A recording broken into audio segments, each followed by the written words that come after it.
가정행전 오늘 두 번째 말씀입니다. 자녀 양육에 대한 말씀을 함께 같이 나누고자 합니다. 모든 부모님들의 바람은 우리 자녀들이 다 잘 되기를 바라겠죠. 어느 부모 하나가 자기 자식 잘 되지 않기를 바라는 부모가 어디 있겠습니까?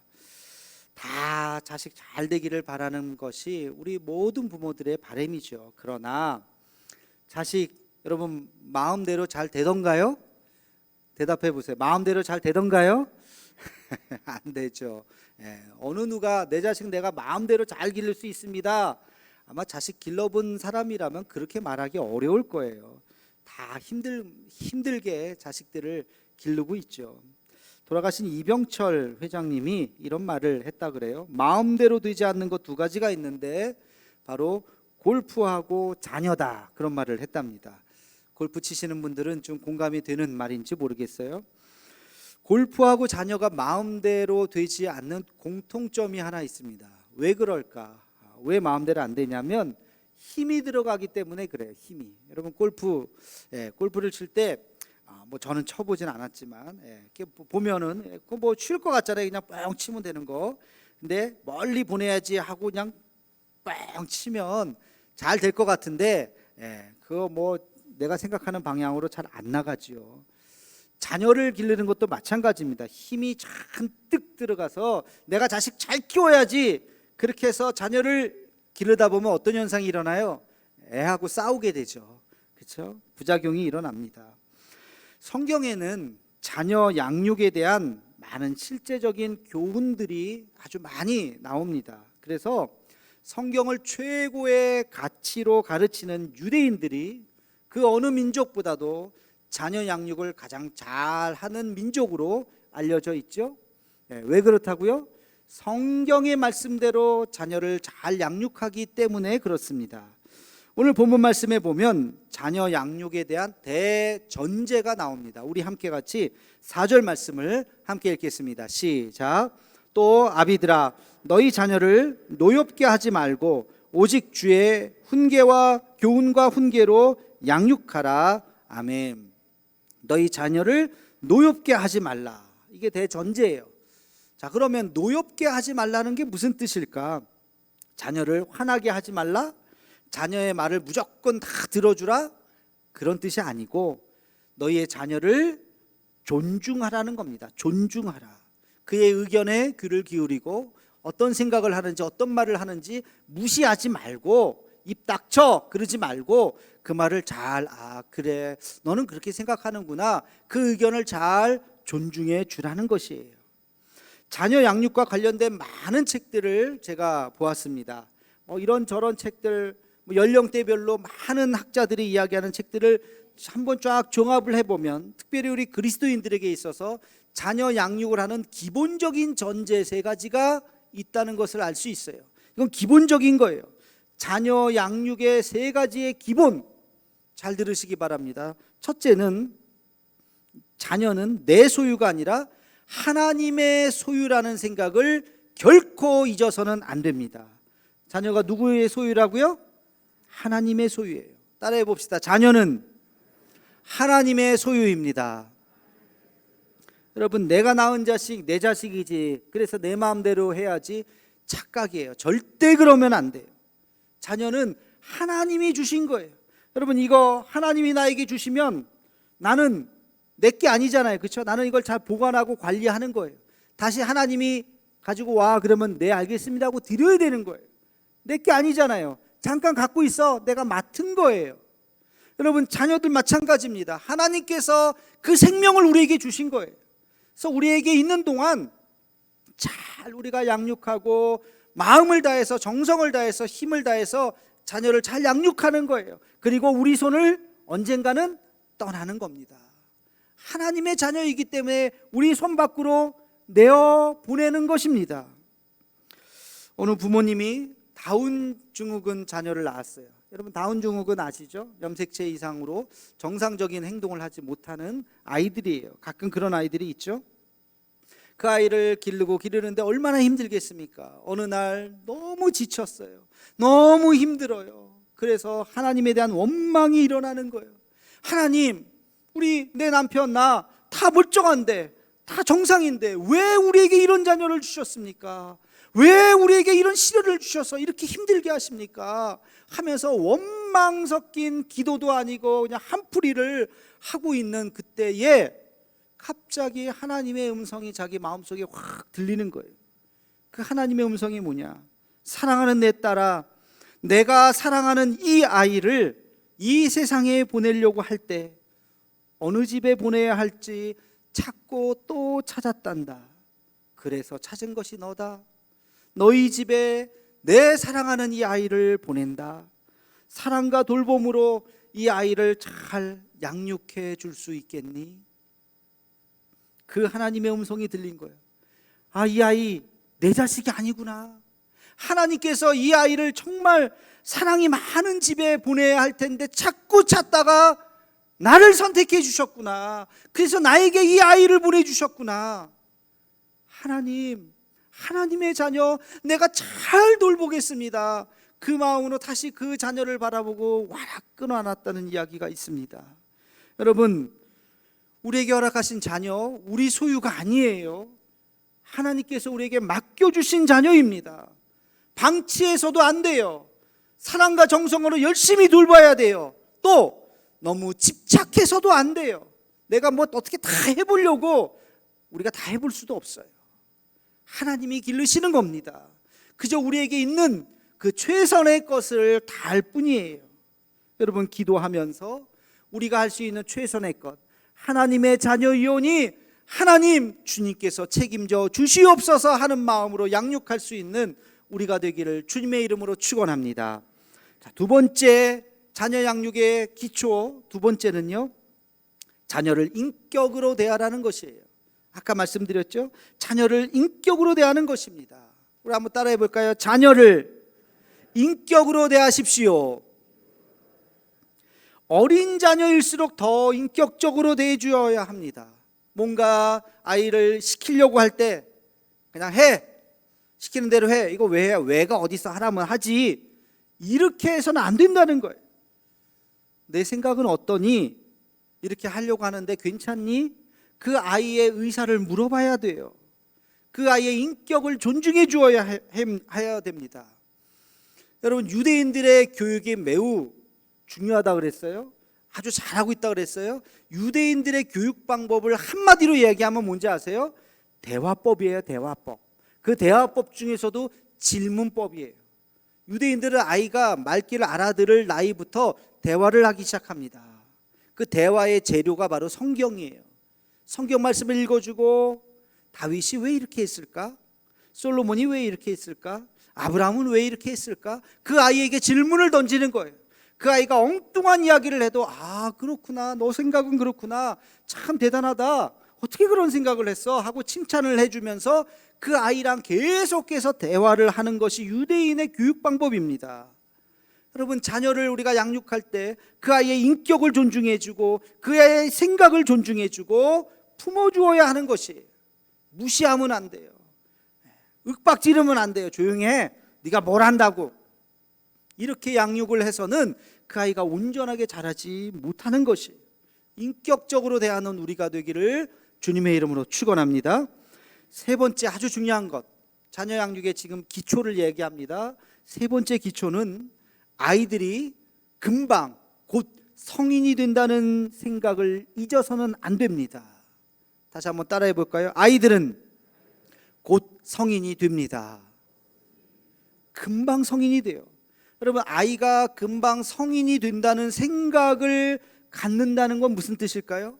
아이에게 함부로 하지 않는 거예요. 지금은 4살, 5살 내가 함부로 해도 아이가 저항을 못해요. 힘도 없고, 그렇죠? 능력도 없어요. 그러니까 부모님이 막 해도 그 아이는 당하고만 있을 거예요. 아동 학대, 가끔 뉴스에서 그런 거 보면 너무너무 마음이 아파요. 그 아이가 당하고 있는 거예요. 그런데 여러분, 한 가지를 잊으신 거예요. 아이는 금방 자랍니다. 아이는 생각보다 빨리 자랍니다. 아이는 어른이 되고 우리는 노인이 되는 거예요. 아이가 어리다고 함부로 해서 그 아이의 마음속에 상처를 주면 그것이 트라우마가 돼서 나중에 부모를 미워하는 아이로 성장하게 됩니다. 아이들이 생각보다 빨리 자란다는 것을 잊어서는 안 돼요. 나중에 아이들이 커서 그때는 힘도 없고 능력도 없어서 당하고 있었죠. 그러나 나중에 크면 다 알아요. 부모님들이 왜 이렇게 했는지 다 알아요. 그래서 나중에 어느 순간 생각할 겁니다. 야, 그때 우리 엄마 아빠 참 힘들었을 텐데, 지금 생각해 보면 참 힘들었을 텐데 어떻게 우리를 이렇게 잘 양육을 하셨는가. 참 훌륭하시다. 참 대단하시다. 참 좋은 엄마다. 좋은 아빠다. 그 아이들이 나중에 생각해요. 반대도 있겠죠. 어떻게 그때 그렇게 혼냈을까? 별거 아닌 것 가지고 그렇게 화를 내고 이 우리 형제들의 마음속에 이렇게 큰 상처를 주었을까? 그런 생각에 부모에 대한 증오와 분노가 일어날 수도 있어요. 여러분, 아이가 생각보다 빨리 자란다는 생각을 잊어서는 안 되고 어린아이들을 상처를 주어서는 안 됩니다.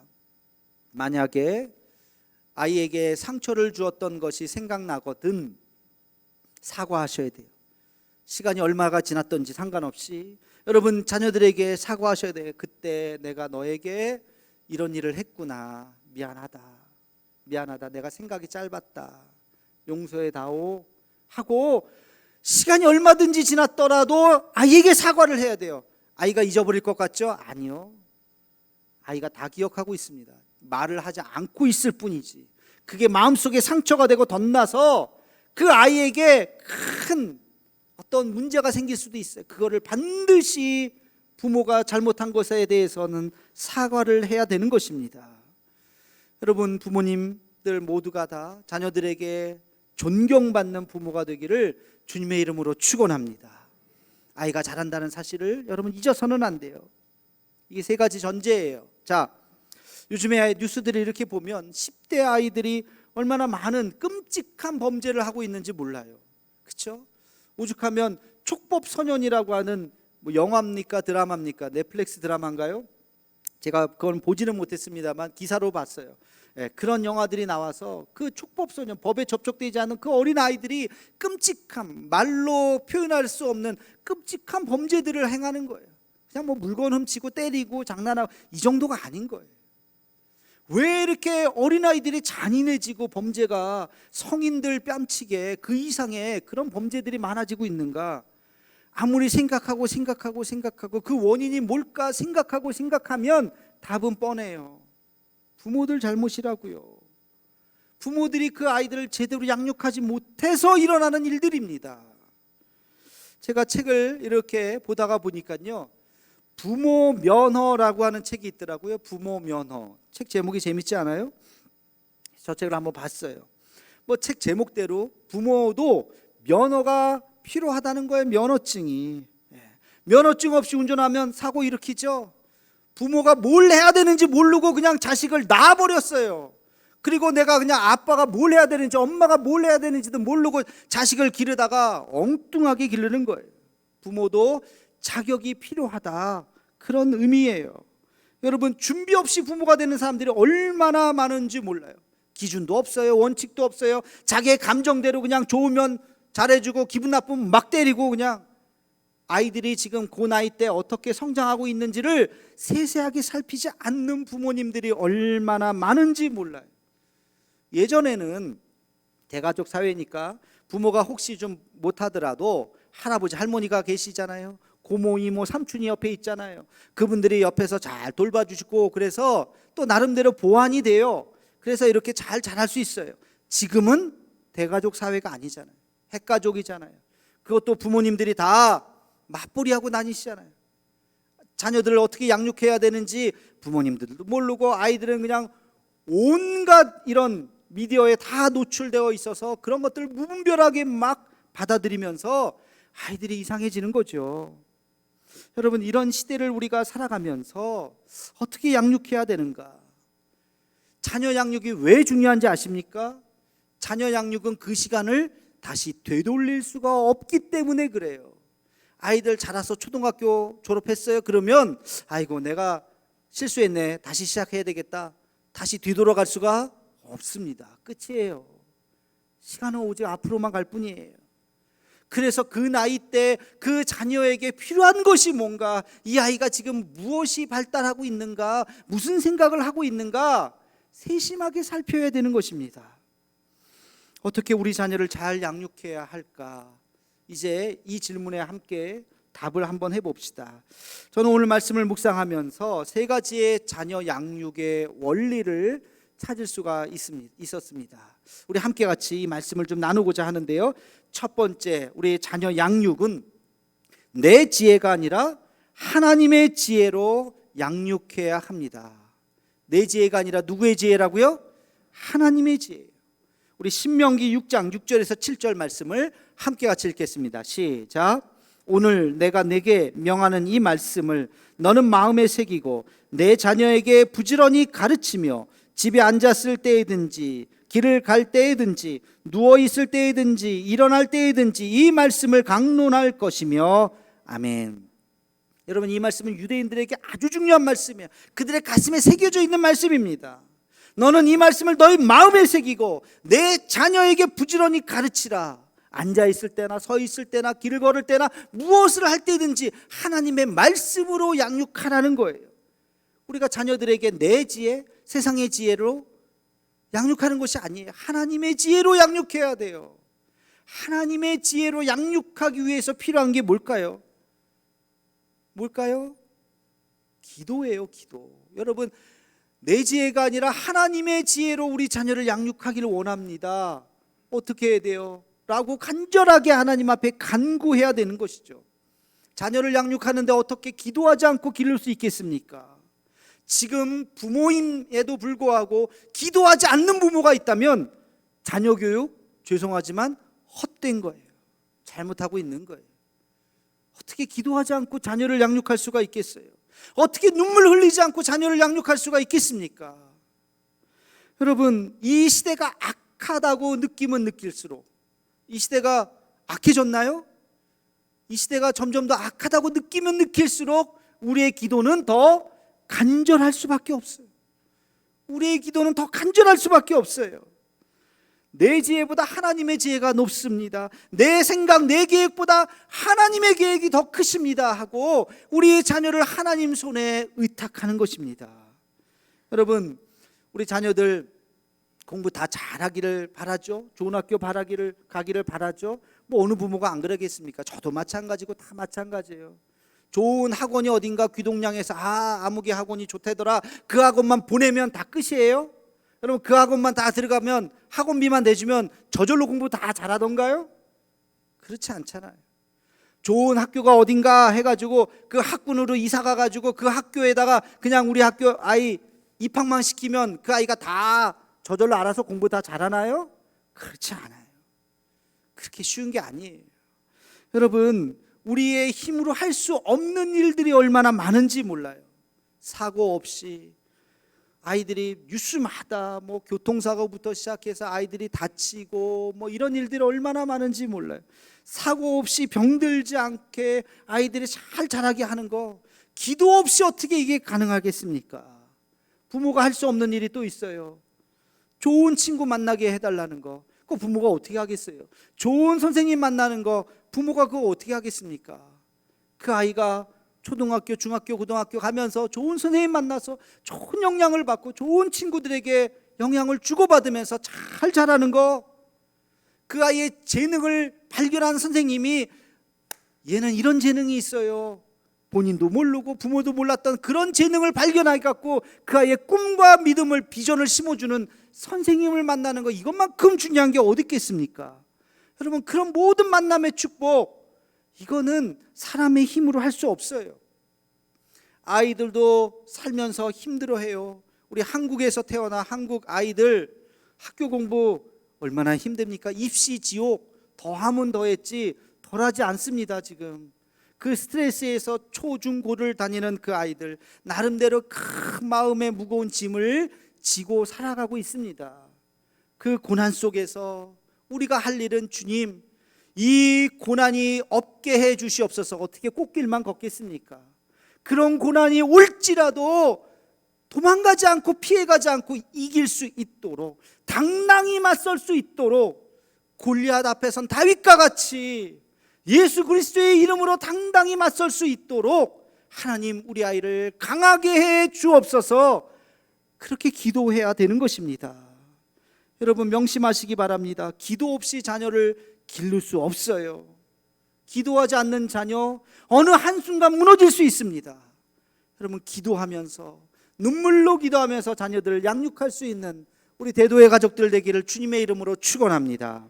자, 두 번째 자녀 양육의 원리 두 번째는 결핍을 두려워하거나 미안해하지 마시기 바랍니다. 여러분 결핍을 두려워하거나 또 그것에 대해서 아이고 내가 다 해주지 못해서 미안해. 아니요, 그건 미안해할 것이 아니에요. 다시 말하면 그 고난 속에서 우리의 자녀들이 하나님을 의지하는 법을 알게 해야 되는 것입니다. 잠언 13장 24절 말씀 우리 함께 같이 읽겠습니다. 시작. 매를 아끼는 자는 그의 자식을 미워함이라. 자식을 사랑하는 자는 근실히 징계하느니라. 아멘. 여러분 이 말씀을 오해하지 마세요. 맨날 애 두들겨 패고 때리라는 얘기가 아닙니다.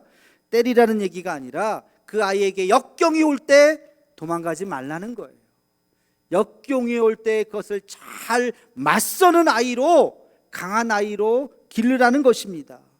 때때로 그런 고난이 그를 강하게 하는 것입니다. 여러분 여러분의 개인적인 삶을 한번 가만히 생각해 보십시오.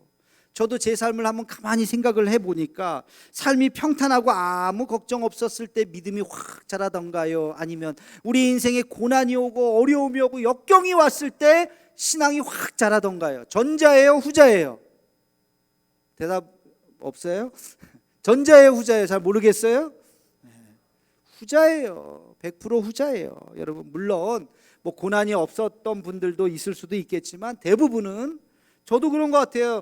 불신자의 가정에서 태어나서 내가 어떻게 지금 목사까지 됐는가? 내 삶을 가만히 보면 몇 가지 중요한 사건들이 있었는데 다 어려웠던 시절이었어요. 다 힘들었던 때 내가 주님 앞에 매달렸더니 저의 신앙을 하나님께서 한 걸음 더 점프시켜 주셨어요. 그 순간순간들마다 그런 하나님의 인도하심이 있었어요. 여러분 고난은 하나님을 의지하게 만듭니다. 시련은 우리를 무릎 꿇게 만듭니다. 역경은 우리를 성숙하게 만듭니다. 여러분 우리 자녀들이 때때로 고난의 강을 건너야 할 때가 있어요. 도망가게 내버려 두지 말고 그것을 대신 건너주려고 하지 말고 어쩔 수 없어요. 그 아이가 건너야 됩니다. 격려하고 위로하고 기도해주고 이겨낼 수 있다. 강하고 담대하라. 그 강을 건너는, 그래서 그 강을 건너는 순간 야복강에서 주님을 만나는 역사가 있는 우리들의 자녀들이 되기를 주님의 이름으로 축원합니다.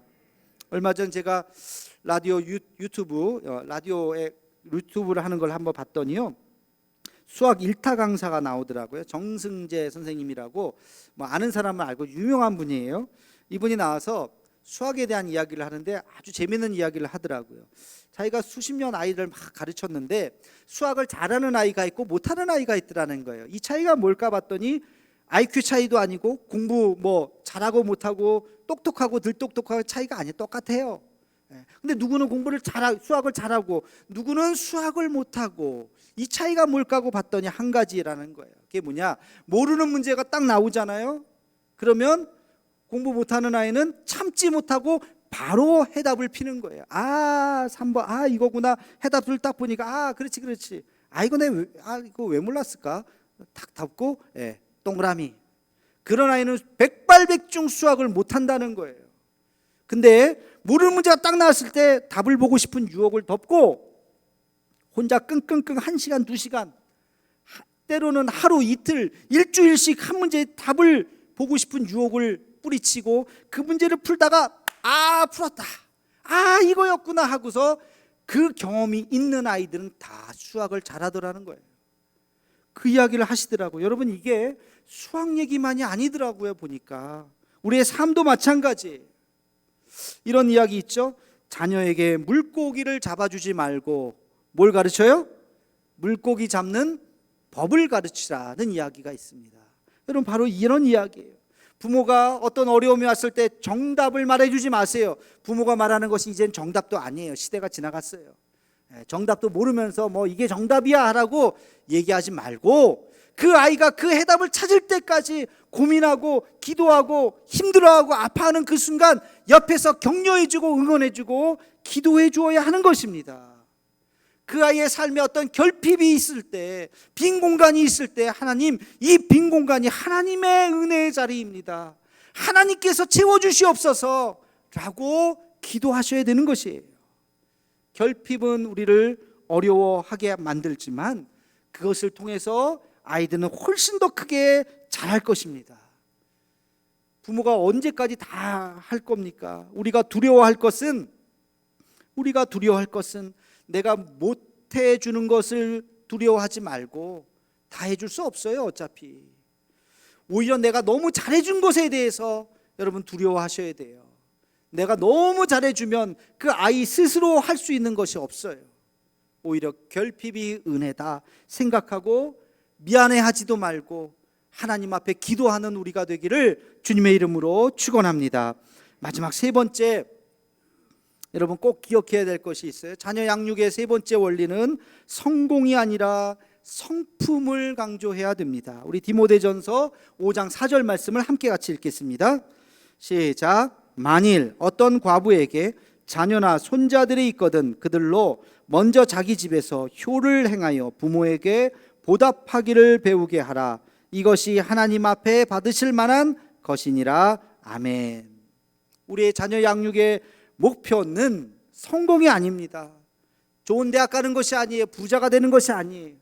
좋은 성품, 하나님의 사람으로 좋은 성품을 길러주는 것이 우리의 목표가 되어야 합니다. 여러분, 좋은 대학 가는 거 중요합니다. 그러나 그것은 과정일 뿐이고 그것은 도구일 뿐이고, 이 아이가 세상 살면서 남과 더불어 살아가는 그런 마음, 베풀고 나눌 수 있는 마음, 사랑받고 사랑할 수 있는 그런 마음, 행복을 나눠줄 수 있는 그런 마음, 그리고 사람답게 살고 그리고 그리스도인답게 살아가는 그런 자세를 그 아이에게 가르쳐 주어야 하는 것입니다. 부모님들이 실수하는 것 중에 하나가 있어요. 그게 뭐냐면 자녀를 칭찬할 때 과정을 칭찬해야 되는데 결과를 칭찬하더라는 거예요. 이게 무슨 말이냐? 100점을 맞았어요. 그러면 야, 너 100점 맞았네, 잘했다. 이거는 100점이라고 하는 결과를 칭찬하는 거예요. 그렇게 해서는 안 돼요. 뭘 칭찬하라고요? 야, 너 100점 맞았니? 야, 어제 그렇게 며칠 동안 열심히 공부하더니만 좋은 결과가 있었구나. 너 수고하니까 또 하나님이 은혜 주셨네. 열심히 했었다. 수고했다. 잘했다. 그 과정을 칭찬하라고요. 결과를 칭찬받은 아이는 열심히 시험 봤는데 어느 날 70점이야. 그 얼마나 떨리겠어요. 똑같이 했는데 한 번은 100점 받았는데 지금 70점이야. 그러면 부모가 너 70점이 이게 뭐야? 너 공부 안 했지? 너 공부하는 척하면서 놀았지? 이러면 안 되는 거예요. 그 아이가 성적이 떨어지면 얼마나 두려워하겠습니까? 심지어는 자살하는 아이들도 있잖아요. 왜? 결과 때문에. 결과를 칭찬해서는 안 된다는 거예요. 과정을 칭찬해야 돼요. 그 삶의 과정을, 결과는 하나님 앞에 맡기는 거예요. 그 과정 속에서 수고하고 땀 흘리고 애쓴 것에 대해서 격려하고 위로해 줄 수 있어야 합니다. 오늘 말씀에 뭐라 그래요? 효를 행하여 부모에게 보답하기를 배우게 하라. 이게 무슨 말입니까? 은혜를 은혜로 알게 하라는 거예요. 효를 다하라는 얘기는 부모님의 그 은혜를 잊지 말고 기억하라는 거예요. 여러분, 은혜를 은혜로 기억하는 것이 얼마나 중요한지 몰라요. 이것이 하나님 앞에 받으실 만한 것이다. 하나님께서 그런 자를 기쁘게 받으신다는 것입니다. 여러분, 우리 자녀를 그렇게 성공지향적인 아이가 아니라 좋은 성품을 가지고 넉넉한 마음을 가지고 더불어 살아가는 사회에서 모든 사람이 좋아할 만한 은혜를 기억하고 베풀 줄 아는 사람으로 양육할 수 있는 우리가 되기를 주님의 이름으로 축원합니다. 여러분, 이것이 세 번째 원리예요. 자식을 기르는 거 정말 쉽지 않아요. 어떻게 보면 정답도 없어요. 다들 힘들어하고 있습니다. 그러나 그래서 자식 무자식이 상팔자야가 아니라, 여러분, 자식을 낳고 기르는 것만큼 영광스러운 것이 없어요. 이것은 두려운 길이지만, 이것은 힘든 길이지만, 이것만큼 행복한 길도 없고 이것만큼 보람된 길도 없어요. 여러분, 인생을 다 살고 이 세상을 떠나가는 그날 뭘 남기셨습니까? 뭐 빌딩 하나 남기셨어요? 재산 좀 통장에 돈이 좀 있으세요? 그거 무슨 의미가 있겠어요? 그게 다 남들 손에 들어가면 끝나는 건데, 내가 남긴 건 뭐예요? 사랑하는 내 자녀들 아닙니까? 나를 닮은 내 자녀들, 그들이 훌륭하게 자라서 정말 사회에 큰 이바지하는 사람이 되었다라고 한다면 그것만큼 내가 살아서 뿌듯하고 의미 있는 일이 어디 있겠어요? 한 사람이 어른이 되어서 남편이 되고 아내가 되는 것 대단한 영광이에요. 결혼을 할 수 있다고 하는 거, 거기에 한 걸음 더 나아가서 아버지가 되고 어머니가 되는, 내 자녀를 낳을 수 있다는 것, 성경에서 주는 복 중에 복입니다. 여러분, 이 영광의 자리에서 아이고 우리 엄마 아빠 아유 별로야 그런 소리가 아니라 정말 낳아주셔서 감사합니다, 길러주셔서 감사합니다, 사랑받고 인정받고 존경받는, 그래서 하나님 앞에 인정받는 우리 대도의 모든 부모님들이 되기를 주님의 이름으로 축원합니다.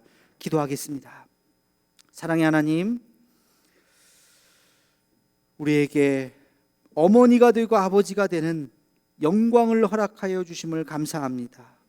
자녀 양육의 원리를 다시 한번 잘 기억하여서 하나님의 지혜로 양육하고 결핍을 두려워하지 않고 성공이 아니라 성품을 목표로 우리에게 맡겨주신 자녀를 잘 양육하게 하여 주옵소서. 지나가면 돌이킬 수 없는 이 시간들, 후회하지 않는 부모들 되게 하여 주옵소서. 예수님의 이름으로 기도하옵나이다. 아멘.